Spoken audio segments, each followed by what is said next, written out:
사랑하는 형제자매 여러분, 오늘 여러분의 삶에 하나님의 평안과 은혜가 가득하기를 기도합니다. 잠시 시간을 내어 이 메시지가 여러분의 마음에 울림을 준다면 좋아요와 구독을 통해 더 많은 이들에게 이 은혜의 말씀을 전하는 통로가 되어주시길 부탁드립니다. 여러분의 작은 행동이 누군가에게는 큰 위로와 희망의 씨앗이 될 수 있습니다. 주님의 이름으로 여러분을 축복합니다. 이제 우리를 향한 하나님의 놀라운 계획 속으로 함께 들어가 보겠습니다. 예수님의 보혈은 우리 한 사람 한 사람을 성령님이 거하시는 거룩한 집으로 전능하신 하나님의 임재를 담는 귀한 그릇으로 만들어 주셨습니다. 과거 모세의 얼굴에서 빛났던 그 영광은 인류가 경험할 수 있는 영적 체험의 정점이 아니었습니다. 그것은 단지 우리에게 허락된 더 위대한 영광의 시작을 알리는 서막에 불과했습니다.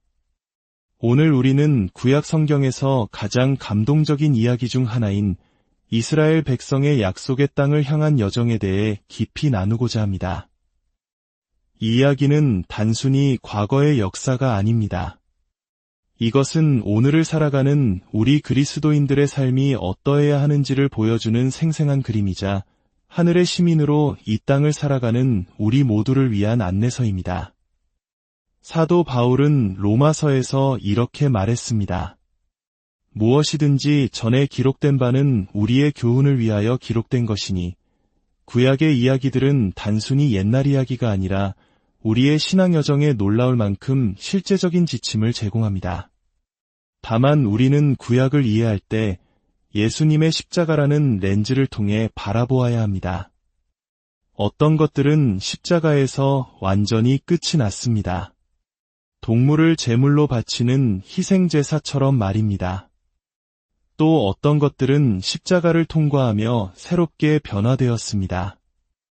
구약의 안식일이 신약의 성도에게는 24시간 내내 주님 안에서 누리는 영원한 안식으로 변화된 것처럼 말입니다.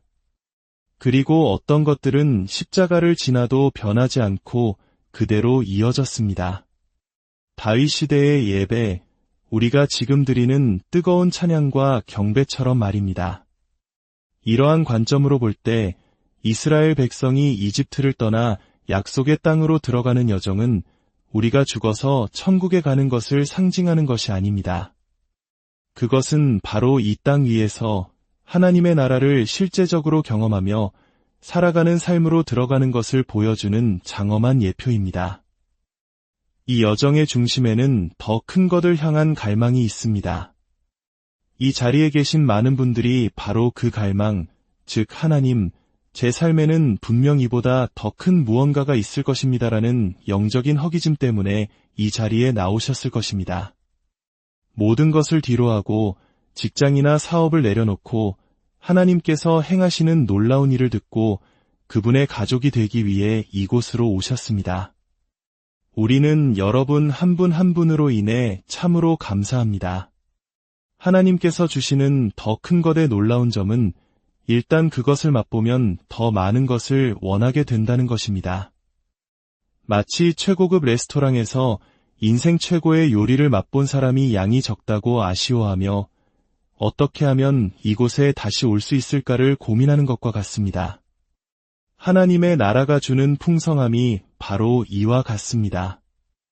시편 기자는 너희는 여호와의 선하심을 맛보아 알지어다 라고 노래했습니다.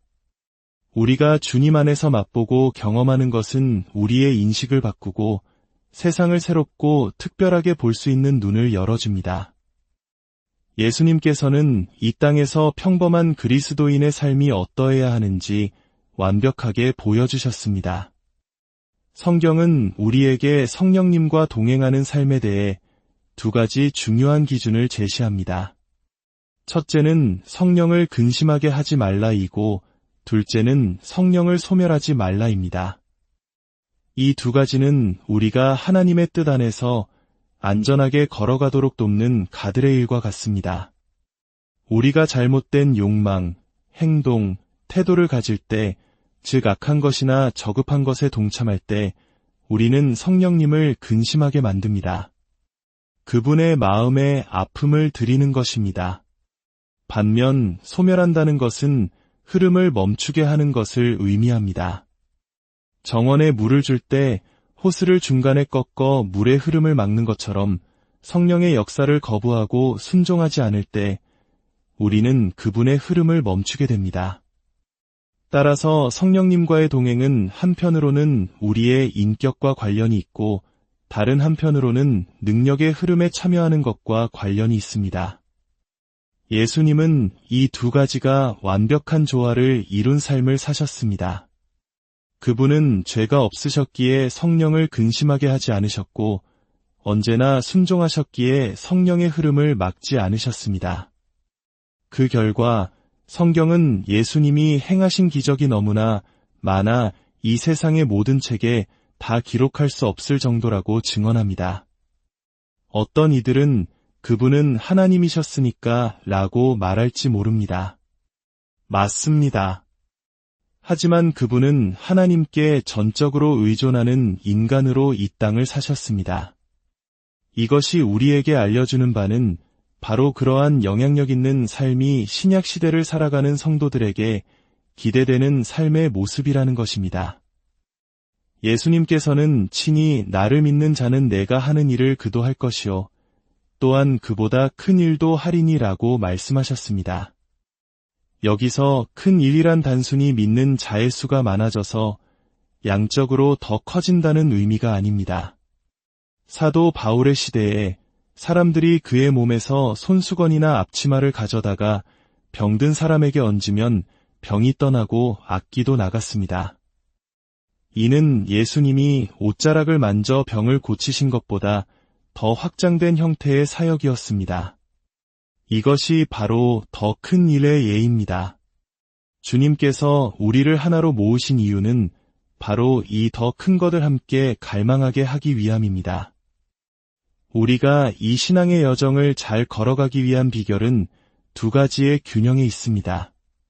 바로 하나님께서 이미 주신 것에 감사하는 마음과 동시에 앞으로 주실 더 큰 것에 대한 갈망을 잃지 않는 것입니다. 만약 갈망 없이 감사만 한다면 우리는 현실에 안주하고 과거로 퇴보하게 될 것입니다.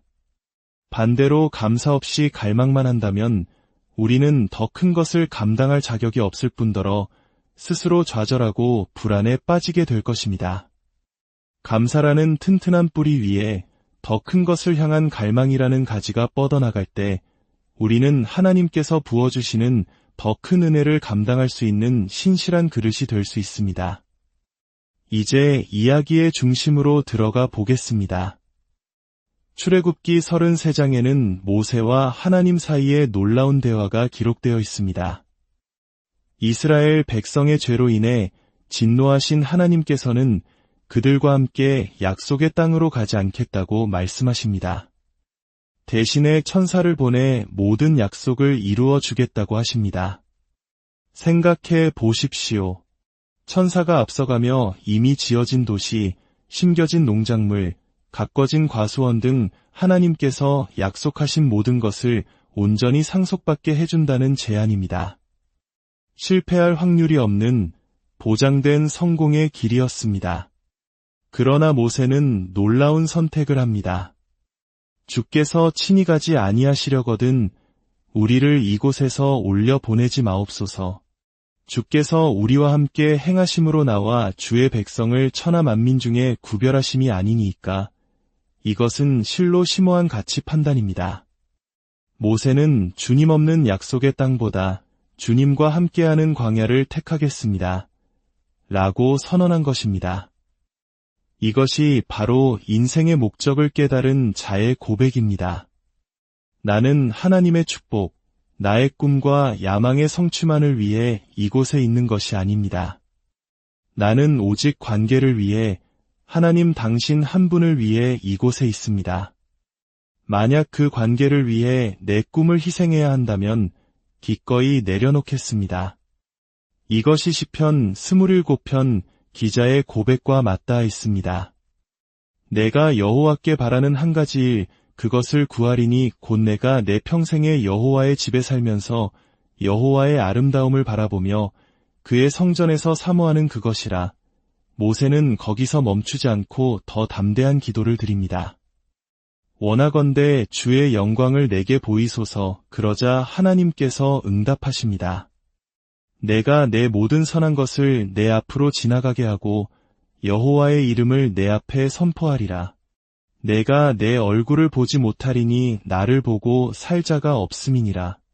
내가 너를 반석 틈에 두고 내가 지나도록 내 손으로 너를 덮었다가 손을 거두리니 내가 내 등은 볼 것이요 얼굴은 보지 못하리라. 이야기는 참으로 신비롭습니다. 우리는 모든 것을 이해할 수 없습니다. 그리고 바로 그 신비로움이 우리의 믿음을 살아있게 합니다. 부흥의 역사를 돌아보면 하나님의 일하심을 사람들이 공식처럼 만들어 이제 우리는 어떻게 하는지 안다고 생각하는 순간 부흥의 불길은 사그라들곤 했습니다. 하나님은 우리가 지식으로 그분을 통제하는 것이 아니라 신비 앞에서 그분을 신뢰하기를 원하십니다. 우리의 지식이 신뢰를 대체하는 순간 그것은 더 이상 체험적인 알미 아니라 머리에만 머무는 차가운 개념일 뿐입니다. 하나님은 우리를 끊임없이 측정하십니다. 그분의 임재와 기름 부으심, 그리고 영광을 얼마나 감당할 수 있는지 시험하십니다. 교만해지거나 독립적으로 변하지 않고 이 모든 것을 감당할 수 있는지 보십니다. 모세가 하나님의 영광을 본 후 산에서 내려왔을 때 그의 얼굴은 광채로 빛났습니다. 그의 얼굴은 하나님의 선하심에 대한 계시로 변화되었습니다. 아마 지금이야말로 교회의 얼굴이 하나님의 선하심에 대한 새로운 계시로 변화되어야 할 때일 것입니다. 여기서 말하는 선하심은 해변에 앉아 시원한 차를 마시며 느끼는 평온함과는 차원이 다릅니다. 호세아와 예레미야 선지자는 마지막 때의 사람들이 하나님의 선하심으로 인하여 그를 경외하며 떨게 될 것이라고 예언했습니다. 어떤 종류의 선하심이 우리를 두려움과 떨림 속에서 무릎 꿇게 만들 수 있을까요? 그것은 우리의 가치체계를 송두리째 바꾸는 세상의 저급한 것들에 대한 중독에서 벗어나 나는 결코 이것으로 만족하지 않겠다고 결단하게 만드는 압도적이고 거룩한 선하심이다. 사도 바울은 고린도서에서 모세의 빛나는 얼굴을 예로 들며 이렇게 말합니다. 구약시대의 가장 높은 영적 체험이었던 그것이 신약시대를 살아가는 우리에게는 출발점에 불과하다고 말입니다. 그렇습니다. 예수 그리스도의 보혈로 인해 우리에게는 모세가 경험했던 것보다 훨씬 더 큰 영광으로 나아갈 수 있는 문이 열렸습니다. 우리는 하나님의 임재를 담는 그릇이요 성령님이 거하시는 집입니다. 모세의 얼굴에서 빛나던 그 영광은 끝이 아니라 우리를 향한 위대한 여정의 시작을 알리는 초대장이었습니다. 앞으로 다가올 시간들 속에서 하나님의 영광은 더욱더 우리 삶의 중심 주제가 될 것입니다. 우리는 우리가 이해하지 못하는 일들, 우리의 머리를 갸웃거리게 만드는 놀라운 일들을 경험하게 될 것입니다. 우리가 무엇을 해야 할지 모를 때, 바로 그때가 우리가 하나님을 온전히 신뢰할 필요를 깨닫는 가장 좋은 기회입니다. 사랑하는 형제자매 여러분, 주님께서 여러분과 저를 그 더 큰 것으로 다시 한번 초대하시기를 기도합니다. 때로는 불편하고 도전적이지만 결국에는 놀랍고 경이로운 그분의 세계로 말입니다. 저는 단순히 놀라운 표적이나 기사를 구하는 것이 아닙니다. 우리 안에 경외감이 온전히 회복되기를 기도합니다. 시편 기자는 고백합니다. 주께서 내 마음에 내 얼굴을 찾으라 하실 때에 내가 마음으로 주께 말하되 여호와여 내가 주의 얼굴을 찾으리이다 하였나이다. 우리의 삶을 단 하나의 최우선 순위로 압축한다면 바로 이것이 되어야 합니다. 내 평생에 주님의 임재 안에 거하며 그분의 아름다움을 바라보는 것. 이것이 우리의 유일한 야망이 되어야 합니다. 주님께서 여러분을 향한 약속들을 우리가 상상하지 못했던 차원에서 성취하시는 놀라움을 경험하게 되기를 기도합니다. 우리가 의식적으로 기도하지 않았던 영역에서조차 일하시는 하나님의 깜짝 선물을 받게 되기를 축복합니다. 주님, 이 여정 가운데 우리와 함께하여 주시옵소서. 당신을 향한 우리의 갈망을 더 크게 하시고 당신의 임재에 우리 자신을 내어드릴 준비가 되게 하옵소서. 그리하여 당신의 뜻이 이루어지는 놀라움으로 우리를 채워주시옵소서. 우리 주 예수 그리스도의 이름으로 기도합니다.